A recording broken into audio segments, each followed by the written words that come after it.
সাবধান, সতর্ক। নবীর মুজিজার মধ্যে যুক্তি নেই, আউলিয়া ইকরামের কারামতের মধ্যে যুক্তি নেই, আল্লাহর কুদরতের মধ্যে যুক্তি নেই, এখানে কোনো যুক্তি নেই।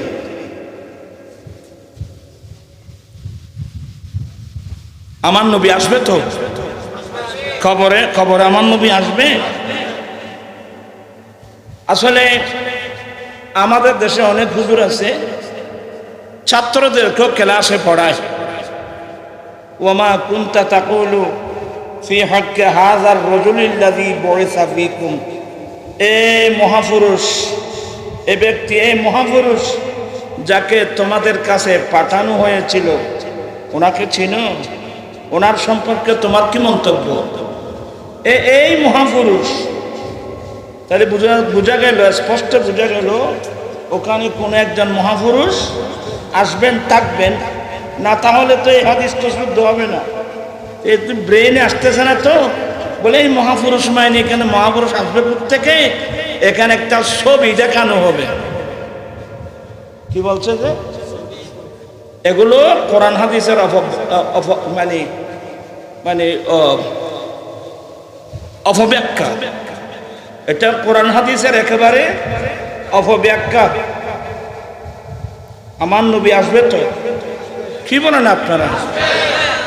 এই মিলাদুন নবী এত কষ্ট করে, এত টাকা খরচ করে, এত পরিশ্রম করে, আমরা কি জন্য এগুলো করছি? আমার নবী আমার খবরে। ওই শমসু ভান্ডারের কথা আমি প্রায় সময় বলি, এর সুন্দর সুন্দর লেখছে। মুনকার নাকিরের আগে যাবে যে কবরে, মুনকার নাকিরের আগে যাবে যে,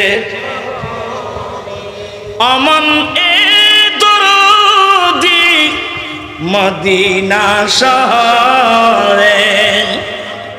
এ বলতে চাচ্ছে না, আমার মৃত্যুর পর যখন তোমরা আমাকে কবর দিবে, আমার নবীর হাদিস মোতাবেক ওখানে আমার কবরে দুজন ফেরেশতা আসবে, একজন মুনকার, অপরজনের নাম নকির। মুনকার নকির আসে, এই মুনকার আর নকির আসার আগে আমার একজন দরদি ব্যক্তি আমার কবরে আসবে। তো উনি কে? তো উনি আমার মদিনা শরীফ যিনি আছেন তিনিই আসবেন। আপনার কি বিরক্ত হচ্ছেন মনে হয় নাকি? আমার নবী আমার কবরে আসবে, আপনার কবরে আসবে, বিশ্বাস আছে? থাকবে না কেন? বলো হুজুর, এটা তো যুক্তির মধ্যে আসতেছে না। উনি ইন্তেকাল করেছেন, উনি মদিনার রওজায়ে পাকের মধ্যে আছেন, উনি কিভাবে আসবে? আসলে এই ধরনের অনেক যুক্তি আছে না। আমি আপনাদেরকে আঙ্গুল দিয়ে দেখাই দিচ্ছি। এখানে আমাদের গহিরা আলী মাদ্রাসার এখন কি হইবে?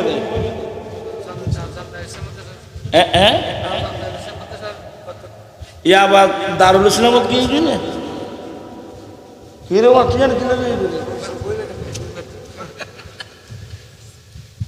দারুল ইসলামত কিনে গহিরা বাদ দিয়ে ওরা আদিয়া তোফা কম দিয়েও হন না। কেন বুঝে না? আচ্ছা, যাই হোক, সাবেক গহিরা আলী মাদ্রাসার কি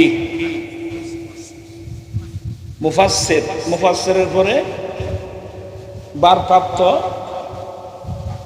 এখন বর্তমান ওই যে দারুল ইসলামের অধ্যক্ষ আল্লামা কাজী মোহাম্মদ ইউনুস রেজভী সাহেব মুদাজিল্লুর, আল্লাহ তাদের এলম আমল হায়াতের মধ্যে আল্লাহ কোটি কোটি বরকত দান করুন। এভাবে এখানে স্টেজের মধ্যে সবাই আলেম ওলামা, আল্লাহ প্রত্যেকের এলম আমল হায়াতের মধ্যে আল্লাহ বরকত দান করুন। এই উলামায়ে কেরামদের জবানে আপনারা শুনেছেন, আমার রসুল যখন মেরাজের রাত্রে প্রথম আসমানে গেলেন। সবাই আমার কথাটা বুঝতেছেন? এখন উঠে নাই। ফাস্তাফতাহা জিবরাইলু আলাইহিস সালাম, জিবরিল ওই দরওয়ানকে বলছে, যে দরওয়ান আসমানের ওই গেটের মধ্যে ছিল, এই দরজা খোলো। তো উনি আওয়াজ দিচ্ছেন, কালা মান আনতা। দরওয়ান বলছেন, আপনি কে? আপনার পরিচয় দেন। কালা আনা জিবরাইল, আমি জিবরিল। আচ্ছা, ওয়া মান মাআকা, আপনার সঙ্গে ইনি কে? কালা হুয়া মুহাম্মদ সাল্লাল্লাহু আলাইহি ওয়াসাল্লাম। কয়টা হলো? 2। তৃতীয় নম্বর প্রশ্ন, ওনাকে কি দাওয়াত দেওয়া হয়েছে? হ্যাঁ, ওনাকে কি দেওয়া হয়েছে? কি মানে? আল্লাহ ওনাকে দাওয়াত দিয়ে নিয়ে যাচ্ছেন। আসমানের দরওয়াজা খোলা হলো। 3 প্রশ্নের উত্তরের পরে আসমানের দরওয়াজা খুলে দেওয়া হলো।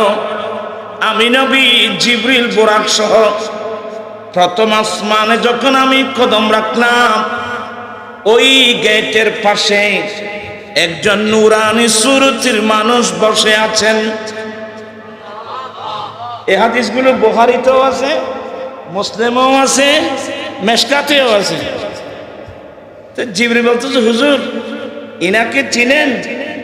আমার নবী বলছে, তুমি বলো না।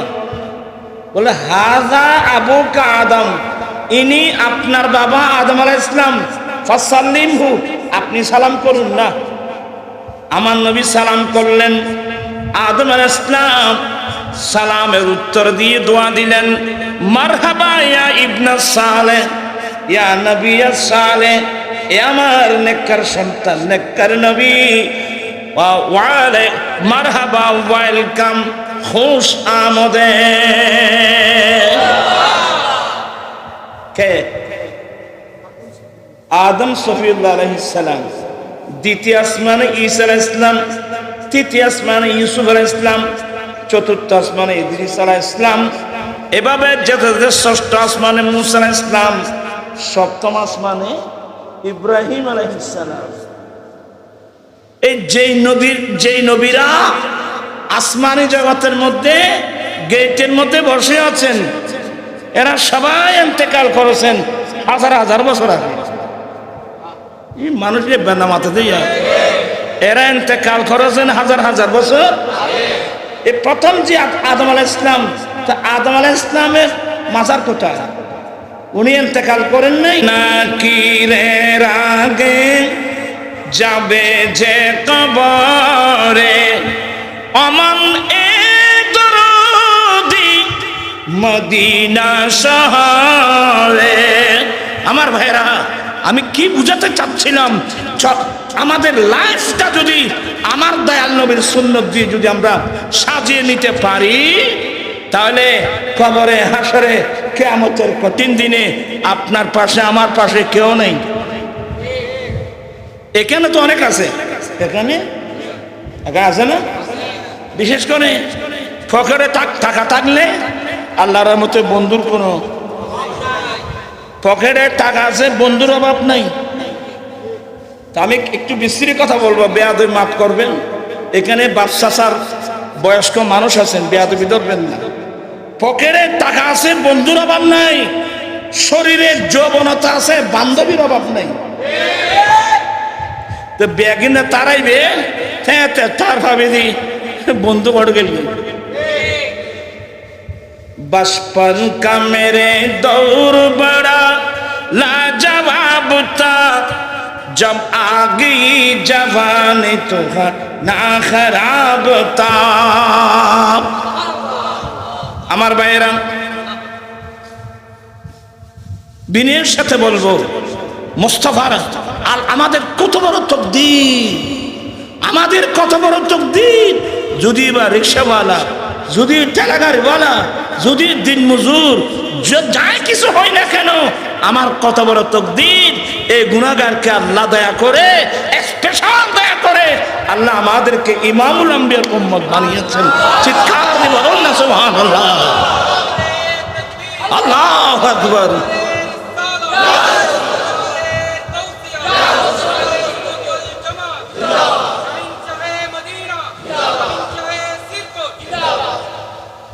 আজকের মাহফিলের নাম আয়াতুল নিম খান দেখুন বলেছেন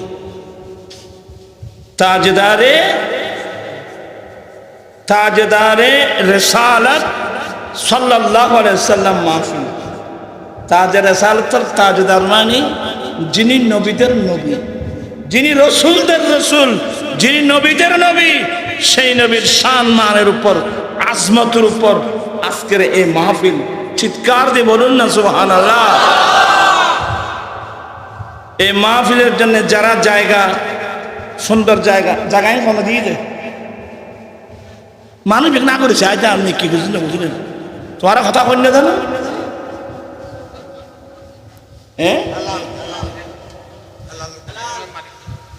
মালিক এলালুদ্দিন আরাম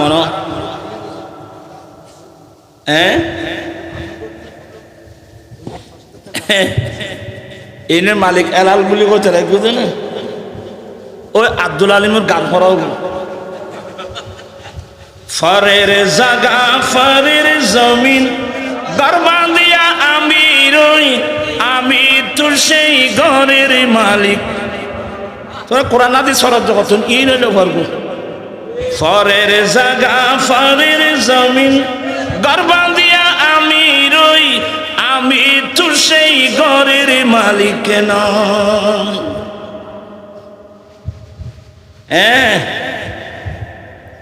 আল্লাহর নবী বলেন, ও আমার সাহাবায়ে কিরাম, মানুষ নিজের জায়গাকে পছন্দ করে না ফরের জায়গাকে পছন্দ করে? সাহাবায়ে কিরাম উত্তর দিলেন, নবী গো, ফরের জায়গা পছন্দ করে আমার লাভটা কি? মানুষ নিজের জায়গাকে পছন্দ করে। এবার আমার নবী বলেন, সাহাবা, নিজের জায়গা কোনটা, ফরের জায়গা কোনটা? মালুকা মা কাদ্দামা, তোমার নিজস্ব মাল, তোমার মালিকানা থাকতে আল্লাহ রসুলের প্রেমে, আল্লাহ রসুলের রাস্তায় যেটা দান করেছো এটাই হলো তোমার নিজস্ব মাল।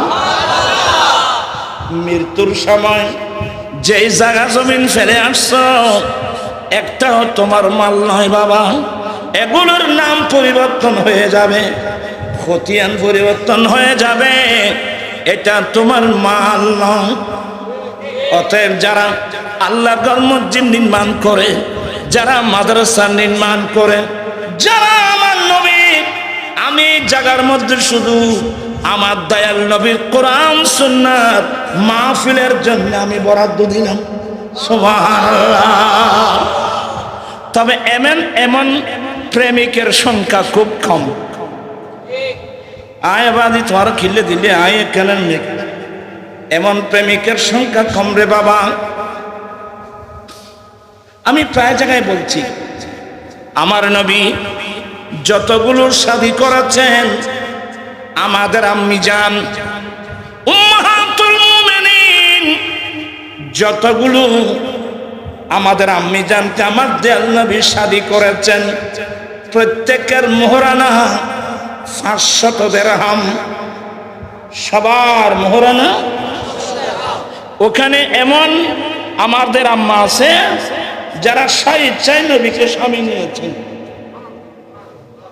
সবাইকে আমার নবী 100 মান মোহরানা দিয়েছেন। কত? 500 দিরহাম। তৎকালীন যুগে 500 দিরহাম বর্তমান হিসাব করলে 3 লক্ষ, 3.5 লক্ষ বা 4 লক্ষ, বেশির মধ্যে 5 লক্ষ, তার চেয়ে বেশি নয়। কিন্তু আমার নবীর একজন স্ত্রী, আমাদের আম্মা উম্মে হাবিবা, ইনি আরবের বড় লিডার আবু সুফিয়ানের কন্যা। এখন তো আবু সুফিয়ান বলতে রাদিয়াল্লাহু তাআলা আনহু বলতে হয়। তখন আমার নবী যখন আমাদের আম্মা উম্মে হাবিবাকে শাদী করছেন, ওই সময় আবু সুফিয়ান নবীর বিরুদ্ধে নেতৃত্ব দিচ্ছিল। আরে বাপ রে বাপ, ওরা কষ্ট হন। আই ব্যাপক সাবজেক্ট যদি আল্লাহ হইতরে তোমার হতন তাই তার হইতে না পারে হতন নিতার আলসিয়া বেগুন তোমার আল্লাহ ফোন নাচছি দেখি আল্লাহুম্মা সাইয়্যিদিনা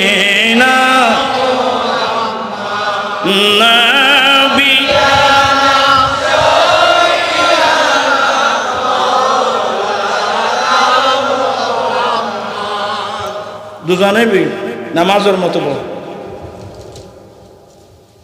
ভাই কষ্ট না তোরা আয় এড়ে বেখা টাকা যত আছে এই এড়ে উজইন নেবেন ভাই ওই মসজিদ যে এরা সদর বদর ববি দিয়ে সোজা হইলেও বই চার জহরে বাজি বন জঙ্গলা বাঘ হরিণে চিনিল দয়াল নবীকে হরে মানব হয় চিনিলি নারী দুঃখ রইল মনেতে আল্লাহুম্মা সাল্লি সাইয়্যিদিনা নাবিয়ানা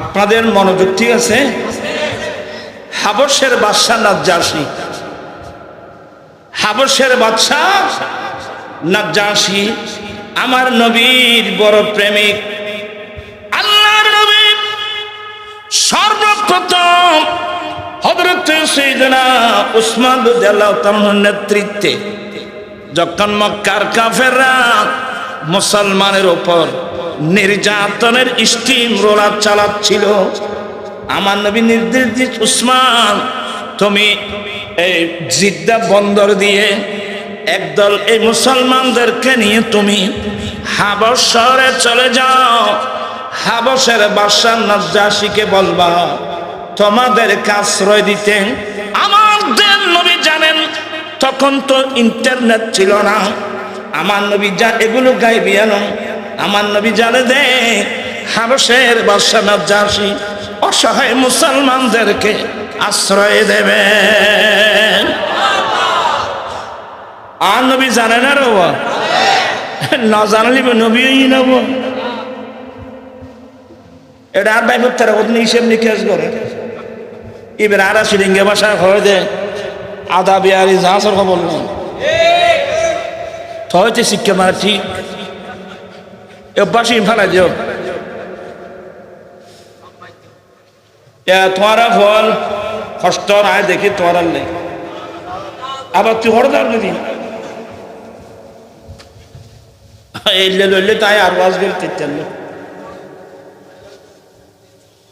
আমার ভাইয়েরা আমার নবীর নির্দেশে একদল মুহাজিরিন ওসমান ইবনে আফফান রাদিয়াল্লাহু তাআলার নেতৃত্বে ঘরবাড়ি জাগার সম্পদ ফেলে কারণ নির্যাতন কাকে বলে নির্যাতন কয় প্রকার ও কি ওই মক্কাবাসী নবীর প্রেমিকরা চোখে দেখছে বাস্তবে দেখছে ওরা সব কিছু ফেলে সামুদ্রিক পথে হাবশ শহরে গেল বাদশা নাজ্জাশী তাদেরকে আশ্রয় দিলেন এরপরে আরেক দল গিয়েছেন তাদেরকেও আশ্রয় দিয়েছেন বিরক্ত হচ্ছেন আপনারা তো আবু সুফিয়ান এই আবু সুফিয়ান এখন তো রাদিয়াল্লাহু তাআলা বলতে হয় আবু সুফিয়ান নেতৃত্বে একদল কুরাইশ বংশের মানুষ মক্কা থেকে হাবশে আসছে আসার সময় এই গুছ হয় জানে কি রে মফাইনে না মাথাতে গুছ না বুঝু তোমার বর্ষমত অফিসারের কাছে যাইতে নাইনি হ্যাঁ উপর তো কোন খাই জানাবো এটা আর বহুত শুরু হলো অফিসাররা যাইতে নাইনি ওই কি গুণই হয় যে রূপ সাদা ভুনি হয় না রূপ সাদা ভুনি তো উত্তরাল্লাহ রূপ সাদা ভুনি না অনেক মক্কার মানুষ যারা ওখানে গিয়েছিল ওরা নিয়েছিল হরিণের চামড়া লাল হরিণের চামড়া এগুলো অনেক দামি দামি দামি জিনিস উপটোকন হিসেবে বাদশাহ নাজ্জাশীর আশেপাশে যারা আছে ওদেরকে কনভিন্স করতে হবে।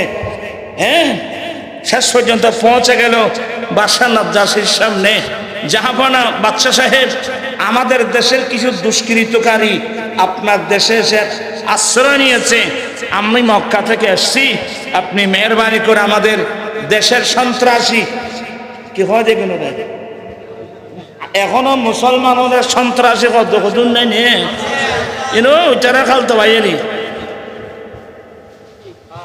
বলে আমাদের এগুলো আমাদেরকে হেনবার করুন, আমাদেরকে দিয়ে দেন। বাদশাহ নাজ্জাশী বলে তোমরা বললে যে আমি দিয়ে দেব, আরে ওদেরকে আমি নিজে আশ্রয় দিয়েছি, তোমরা বললে যে আমি দিয়ে দেব, সমস্যা কি বলো? তুমি লিডার? বলো আমি লিডার। দাঁড়াও সামনে, তোমার সঙ্গে কে কে আসছে? বলো অমুক পিছনে দাঁড়াও, আমি আবু সুফিয়ানের কাছে কিছু প্রশ্ন করব। সমস্যা কি? বলে হুজুর সমস্যা কিছু না, আমরা তো মূর্তি পূজার ধর্মের মধ্যে ছিলাম, আমরা মিল্লাতে ইব্রাহিম নাম দিয়ে মিল্লাতে ইব্রাহিম ছিলাম, এ মোহাম্মদ এসে আমাদের মূর্তির বিরুদ্ধে বলতেছে। কিসের বিরুদ্ধে? আর জোরখানা কিসের বিরুদ্ধে? মূর্তির বিরুদ্ধে বলতেছে। আমাদের দেশের মধ্যে একটা বিশৃঙ্খলা সৃষ্টি হয়ে গেছে। আচ্ছা ঠিক আছে, যিনি নবী দাবি করতেছেন আমি ওনার সম্পর্কে কিছু প্রশ্ন করব, তুমি ঠিকভাবে উত্তর দিবে তো? হ্যাঁ হুজুর দেব। এই সঠিক উত্তর না দিলে তোমরা পিছন থেকে বলে দিবা। আবু সুফিয়ান বলছিল আসলে বাদশাহ নাজ্জাশী সিস্টেমটা না করলে আমরা মিথ্যা বলতাম। বলতে এই আবু সুফিয়ান, মক্কার জমিনে যে মুহাম্মদ সাল্লাল্লাহু আলাইহি সাল্লাম নবী দাবি করছেন উনি বংশগত কেমন? প্রথম প্রশ্ন কি? উনি বংশগত কেমন? সেদিন আবু সুফিয়ান বলতে বাধ্য হয়েছিল হুয়া ফিনা যু নাসাবিন, উনি আমাদের মধ্যে সর্বোচ্চ বংশের মানুষ। এভাবে প্রশ্ন করতে করতে করতে করতে সব উত্তরের পরে তো বাদশাহ নাজ্জাশী বলছে আমি প্রথমে এটা জিজ্ঞেস করলাম, তুমি যিনি মুহাম্মদ দাবি নবী দাবি করছেন উনি বংশগত কেমন? তোমরা বলছো উনি সর্বোচ্চ বংশের মানুষ, বাস যিনি নবী হবেন উনি উচ্চ বংশ থেকে হবেন। আল্লাহ আমার নবীকে এমন ভাবে বানিয়েছেন নবী থেকে ত্রুটি বের করার একটা সাইড নাই। আছে কোন দিক দিয়ে? দুনিয়ার লিডারদের স্বভাব সাম্যদ ইলেকশন আইব তো আইব না, ইন মাতিনি মানুষ ইন আইব না, এক দলের মানুষ আর এক দলের ইতে কিচ্ছু না ওইটা কিচ্ছু না, মানে দুষ্ট তোয়াইতি ক্ষণে কিনতে না পাইলি ক্ষণিতে বংশগত ঠিক নাই হওয়া, মানে একদিনের দিন কিভাবে ধরিব। কিন্তু আমার ভাইরা, পৃথিবীর মানুষ একজন ব্যক্তিকে লিডারকে ত্রুটি বের করার যতগুলো সাইট আছে সুলফরিবান জায়গা রাখে নাই আমার নবী থেকে ত্রুটি বের করতে পারবে এমন কোন সাইট আল্লাহ আমার নবীর মধ্যে রাখে নাই। আরে আমাদের নবীর নাম মুহাম্মদ, সুবহানাল্লাহ বলবেন না? আমাদের নবীর নাম কি? মুহাম্মদ, মানে চরম প্রশংসিত, চরম প্রশংসিত। আমার ভাইয়েরা, আমার নবী যেদিন দুনিয়া আসলেন 7 দিন যেদিন হলো আমার নবীর দাদা যান আকিকা দিলেন। কি দিলেন? আকিকা। কয় দিনের দিন? 7 দিনের দিন আকিকা দিলেন। কুরাইশ বংশের মানুষ সবাই খানা খাওয়ার পরে, তো সবাই খানা খাওয়ার পরে বলছে আব্দুল মুত্তালিব এই বেটা অর্থাৎ আপনার নাতির নাম কি রাখছেন? আপনার নাতির নাম? বলে আমার নাতির নাম রাখছি মুহাম্মদ। তো কুরাইশ বংশের মানুষ বলতেছে এই ইনার বংশগোষ্ঠীর মধ্যে কোন যুগে কোন কালে এই নামের তো কেউ ছিল না। ওনার বংশগোষ্ঠীর মধ্যে কোন কালে কোন যুগে এই নামে কেউ ছিল না। অতএব আপনারা আপনাদের পূর্বপুরুষদের নিয়ম সিস্টেম বাদ দিয়ে ব্যতিক্রম ভাবে ওনার নাম কেন মুহাম্মদ রাখছেন? বলে আমার নাতির নাম মুহাম্মদ রাখলাম, আমার ইচ্ছা হলো আর আসমানি জগতে আমার নাতির প্রশংসা হোক, জমিনের মধ্যে আমার নাতির প্রশংসা হোক। আজকাল যারা আমার নবী থেকে ত্রুটি বের করে, এরা কোন জগতে বসবাস করে আল্লাহ জানে। তিরমিজির রিওয়ায়াত, আমার নবী নিজে বলছেন, আশ্চর্য লাগতেছে, কুরাইশ বংশের মানুষ আমাকে ডাকতো মুজাম্মাম। কুরাইশ বংশের মানুষ আমাকে কি ডাকতো? মুজাম্মাম। মুজাম্মাম মানে যার দুর্নাম করা হয়, যার তিরস্কার করা হয়, দুর্নাম করা হয়, এরা আমাকে মুজাম্মাম ডাকতো। আমার আল্লাহ কি আশ্চর্যজনক পদ্ধতিতে আমার থেকে দুর্নামটা দূরীভূত করে দিলেন, আমার নাম মোহাম্মদ রেখে। মোহাম্মদ মানে চরম প্রশংসিত। চরম প্রশংসিত বললে এখানে তো আর দুর্নামের কোনো কি নেই। কথা বলছে না কেন? আমার নবীর মধ্যে কোনো ত্রুটি আছে? আমি অনেক জায়গায় বলছি, খ্রিস্টানরা বই লিখছে, the problem life of Muhammad, নাউজুবিল্লাহ মিন যালিক। আমার নবীর লাইফ থেকে ত্রুটি বের করে বই লিখছে, নাম দিয়েছেন কি? The problem life of Muhammad. আমি বললাম আমার নবীর লাইফে কোনো প্রবলেম নাই, এটা তোমাদের ব্রেনের প্রবলেম। কথা বলছো না কেন? এটা তোমাদের ব্রেনের প্রবলেম। আমার নবীর লাইফে কিয়ামত পর্যন্ত ব্যক্তিগত জীবনের প্রবলেম, পারিবারিক জীবনের প্রবলেম, সমাজ জীবনের প্রবলেম, রাষ্ট্রীয় জীবনের প্রবলেম, যত প্রকারের প্রবলেম আছে সমস্ত প্রবলেমের সমাধানই আছে আমার নবীর লাইফের মধ্যে। চিৎকার দিয়ে বলুন না সুবহানাল্লাহ। বিরক্ত হচ্ছেন? পড়ুন। কালা এরই লোক হাদিস শরীফ পড়ো না, এনুক মাদ্রাসা দেখে না, এটা মাদ্রাসা খাজলি কি মক্কার মানুষ আছে না ভাই, এত আর কানালি মাদ্রাসা বুঝুন না, বুঝছো না মাথা কর না, কিন্তু নসিবুন নাই। এরই লোক বড়। কালা রাসূলুল্লাহি সাল্লাল্লাহু আলাইহি ওয়াসাল্লামা হায়াতি খায়রুল লাকুম তাসআলুনি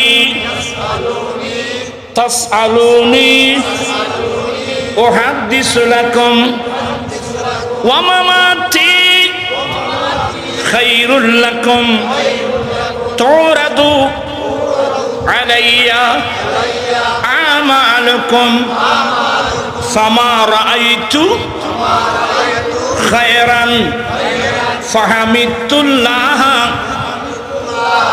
আলাইহি ওয়া মা রাআইতু গায়রাহু ফাস্তাগফারতুল্লাহ লাকুম। কষ্ট না? কষ্ট ওর অজে ওই নফতি অভ্যাসে গিয়েছে, অত ফত্যি অভ্যাস তখন আসিল, আর এত নফতি অভ্যাসে এখন তো কষ্ট লাগবে। তারপর আমি কষ্ট করে আপনাদেরকে পড়ালাম, আপনার ফেরেশতা আপনার আমল নামে রেকর্ড করে ফেলছে, আর এটা কিয়ামতের কঠিন দিনে আপনার কাজে আসবে। আল্লাহর নবী বলেন, আমি নবীর হায়াত, আমি নবীর লাইফ তোমাদের জন্য সবচেয়ে উত্তম। আমি নবীর জীবন, আমি নবীর লাইফ তোমাদের জন্য সবচেয়ে উত্তম। কারণ তাসআলুনি উহাদ্দিসু লাকুম, যে কোনো সমস্যা নিয়ে আমি নবীর কাছে আসবে, আমি যথাযথ হাদিস বর্ণনা করে দেব, অর্থাৎ সমাধান করে দেব। মানুষের ব্যক্তিগত জীবনের, পারিবারিক জীবনের এক কথায় যত প্রকারের সমস্যা নিয়ে আসবে, আমি যথাযথ কি করে দেব? সমাধান করে দেব। আর কেউ বলতে পারবে? বলতে আর কেউ বললে কি হবে? আজকে আমার নবীর লাইফের মধ্যে আজকে বাংলাদেশ তথা গোটা বিশ্বে সমস্যার উপর সমস্যা, সমস্যার উপর সমস্যা, সমস্যার উপর সমস্যা, কিন্তু সমাধান কথা বলছে না কেন? সমাধান কেন নাই? আমরা তো মোস্তফার দরওয়াজায় নেই। আমরা তো কেউ ধরতেছি রাশিয়ার পিছনে, কেউ ধরতেছি আমেরিকার পিছনে। দৌড়াবই কে তুমি কে দৌড়াবই ইয়ের ডেকে আল্লাহ কইল কি? আল্লাহ বলছেন তোমরা আমার নবীর পিছনে থাকো, ফাত্তাবিউনি। বিসমিল্লাহির রাহমানির রাহিম। ইয়া আইয়ুহাল্লাযীনা আমানু লা তুকাদ্দিমু বাইনা ইয়াদাইল্লাহি ওয়া রাসূলিহি ওয়াত্তাকুল্লাহ ইন্নাল্লাহা সামিউন আলীম। হে মুমিন বান্দা, হে বিশ্বাসীর দল, তোমরা জীবনের কোন ক্ষেত্রে আল্লাহ এবং তার রাসূলের আগে বাড়বে না। তোরা আল্লাহ রাসূলের আগে আগে না চল দিওয়া তো আর মুরব্বি লোক হইতো যে আগে গেলি মাইতারা তো জানা যাবে আগে গেলি পিছনে গেলে, কিন্তু খার আগে গেলে বাগে খায়। এই গবেষণা তো আমাদের নাই। যারা আল্লাহ আল্লাহ রসুলের আগে আগে চলবে তাদেরকে জাহান্নামের বাগে খাওয়াবে, আর যারা আল্লাহ আল্লাহ রসুলের পিছনে পিছনে চলবে ওরা সিদ্দিক আকবর হবে, ফারুক আজম হবে, ওরা গৌসুল আজম হবে, ওরা গৌসুল আজম ওরা সাইনসাই সিরকুট হবে, ওরা গাজী শেরে বাংলা হবে। কিয়ামত পর্যন্ত ওলি গোস কুতুব আব্দাল বের হতে থাকবে। আর তোমার আগে আগে দৌড়াবো ইয়েলো ডেকে আয়খানা ধরা ধরা হয়েছে হস্তাইন না তাইলেও কিনবি তুই কি আল্লাহ মাহফিল করতে পারবি না? আগে না করবে না এমবাই সবাই তবা করো, একযোগে তবা করো। আজকের আমাদের এই অবস্থা কেন বাবা? কেন আজকে আমাদের এই অবস্থা কেন? আমাদের দেশের অবস্থা কেন? আমাদের এই অবস্থা কেন? আসলে সব কিছুর মূল আমরা নবীর আদর্শবাদ দিয়ে ফেলছি। নবীর রাস্তার মধ্যে আমরা নাই। নবীর তালিম কোথায়, নবীর ধর্ম কোথায় আমরা অনেকে জানি না। বসি ডিঙ্গে বাসা সহলে বিয়ে ইয়ে লেখা বিয়েতে সহলে নেই নেরগুলি ইয়ে নেই তারা উজর বদর করে ইয়ে গালত খারে খারে খোয়াই এ যা আসি আসি যা গেয়ে গেয়ে গো দে আমার জীবন মরণ ওরা গোসাতে লাগবে এন গোসা না আর আর জবাব জীবন তো দর দিতে না কদিবের কান দেন হইবেন আয় আদিয়েন এই মাতুল দি মাধ্যম দা খামাজ্য মাতুল দিয়ে না মারিলে ভাই বহুত জাঙ্গাত যাইতো না আর আর মাথায় নষ্ট হয়ে গিয়ে গোবা আর ধ্বংস হয়ে গিয়ে গো আল্লাহর যারা ঘরে ইমামুল আম্বিয়া যারা ঘরে 30 পারা কোরআন হায় হায় হায় হায় হায় আজকে ঘরের ছেলেরা এ ঘরের মেয়েরা আমাদের এই অবস্থা কেন বাবা?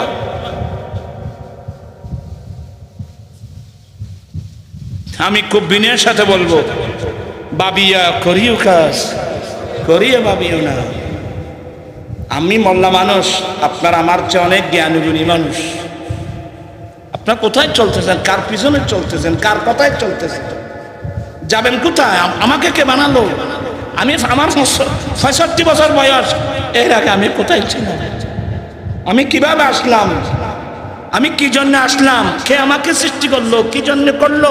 আমি কি করতেছি? আমি যাবো কোথায়? কি নিয়ে যাব? আমার পরিণাম ফল কি হবে? এসব প্রশ্নের উত্তর বর্তমান অধিকাংশ নারী পুরুষের কাছে আছে। আল্লাহ জাতিকে আল্লাহ হেফাজত করুক। চোখের পানি চলে আসছে।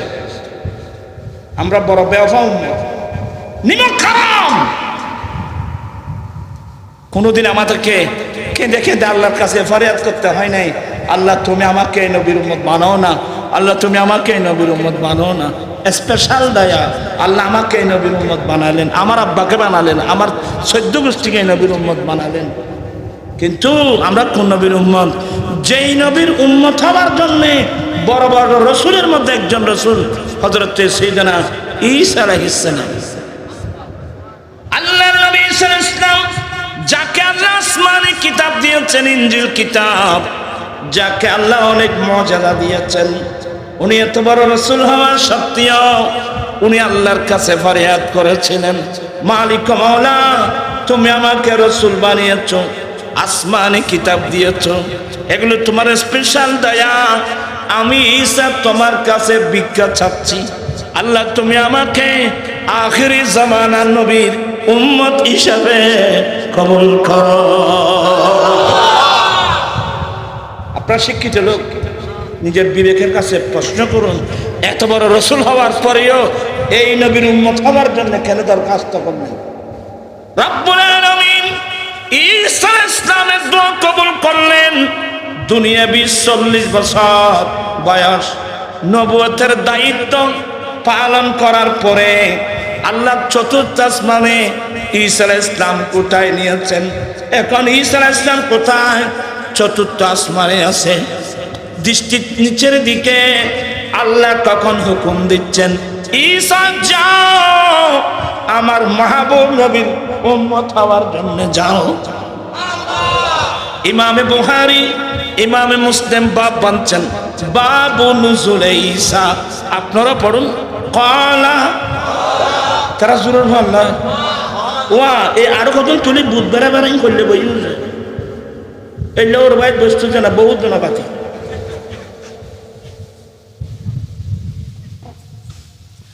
আয় আবার সাই তোর শোষণ হই ফন্না করার যায় কিন্তু করা। ক্বালা রাসূলুল্লাহ সাল্লাল্লাহু আলাইহি ওয়াসাল্লাম কাইফা আনতুম ইযা নাযালা ইবনু মারইয়ামা ফীকুম ওয়া ইমামুকুম মিনকুম। আল্লাহর নবী বলেন, উম্মত সেদিন তোমাদের মর্যাদা কত বড় হবে, যেদিন মরিয়ামের ছেলে ঈসা চতুর্থ আসমান থেকে জমিনে আসবে, কিন্তু ইমাম হবে তো তোমাদের মধ্য থেকে। উম্মত বলো তো সেদিন তোমাদের মর্যাদা কত বড় হবে। আমার ভাইরা, এই হাদিসের ব্যাখ্যা হলো ঈসা আলাইহিস সালাম জমিনে আসবেন সিরিয়ার রাজধানী দামেস্কের জামে মসজিদে। ঈসা আলাইহিস সালাম আসবেন সিরিয়ার রাজধানী দামেস্কের জামে মসজিদে ফজর জামাতে। কোন সময়? যখনই জামাতে পারবেন ফজর, ফজর জামাতে তোরা হড় হড় তাকো ভাই জান্নাতে মসজিদ তাইলে তুই নসিব বানা তয়তে শিখে আমরা ঠিক হচ্ছে তোমারে অভ্যাস দিয়ে দেও আবার আবার হইলে লড়ে দেয় ফিরে দিন স্বাস্থ্য। হযরত সাইয়েদনা একটু মনোযোগ, ঈসা আলাইহিস সালাম আসবেন চতুর্থ আসমান থেকে সিরিয়ার রাজধানী দামেস্কের জামে মসজিদে ফজরের জামাতে। ওই সময় ইমামতির মুসাল্লায় থাকবেন ইমাম মাহদী আলাইহিস সালাম। ইনি আমার নবীর বংশধর, ইনি হবেন এই নবীর উম্মতের লাস্ট গৌসুল আজম। ইমাম মাহদী থাকবেন ইমামতির মুসাল্লায়। ঈসা আলাইহিস সালাম তশরিফ আনবেন চতুর্থ আসমান থেকে। ইমাম মাহদী আলাইহিস সালাম বুঝতে পারবেন ইনি ঈসা আলাইহিস সালাম আসছেন, ইনি আমার নবীর উম্মত হওয়ার জন্য আসলেও ইনি বড় বড় 4 জন রাসূলের মধ্যে একজন, ইনাকে সম্মান করতে হয়। ইমাম মাহদী ইমামতির মুসাল্লা থেকে পিছনের দিকে আসার চেষ্টা করবেন। ঈসা আলাইহিস সালাম দাঁড়িয়ে ওনার ফিট মুবারক ধরে ফেলবেন, না না আপনি পিছনের দিকে আসবেন না, ইমামতি আপনি করবেন, আমি আপনার উপর অর্থদা করে নামাজ আদায় করব। তো আমার রাসূল বলছেন, উম্মত ওদিন তোমাদের মর্যাদা কত বড় হবে, যেদিন মরিয়মের ছেলে ঈসা জমিনে আসবে, কিন্তু ইমাম হবে তো তোমাদের মধ্য থেকে। সবসে আওলা নবী, সবসে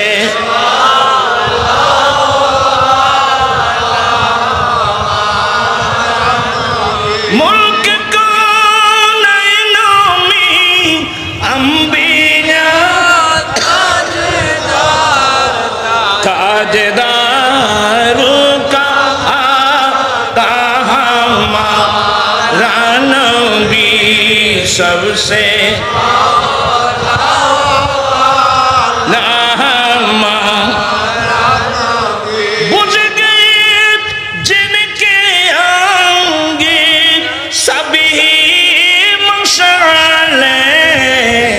अरे शम्मा वो लेकर आया हमारा नबी सबसे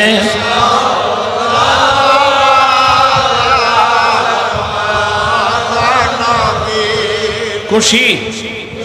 আপনারা সবাই খুশি? ঈসা আলাইহিস সালাম আসবেন।